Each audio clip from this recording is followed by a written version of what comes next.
ఈ రోజు నేను మక్కానా వెల్లుల్లి కారం చేయబోతున్నానండి.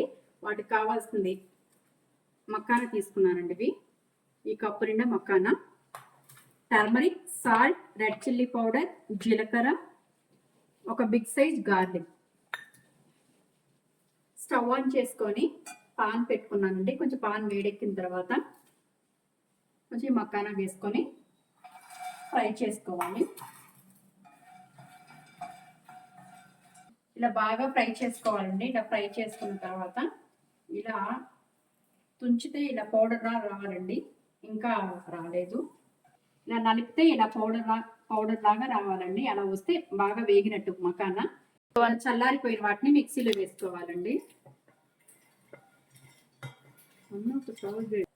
వీటిలో కొంచెం red chilli powder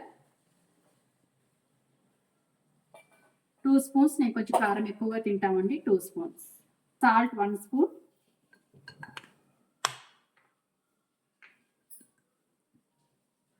turmeric 1 spoon,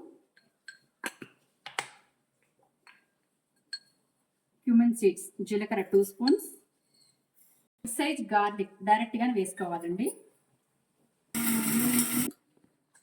makhana వెల్లుల్లి కారం రెడీ అయిపోయిందండి. దీంట్లో సర్వ్ చేసుకుంటున్నాను. మొత్తం వేడి అన్నంలోకి మక్కానా వెల్లుల్లి కారం చాలా బాగుంటుందండి. నా వీడియో నచ్చింది అనుకుంటా. మీకు నచ్చితే ఒక లైక్, కామెంట్, సబ్స్క్రైబ్ ప్లీజ్.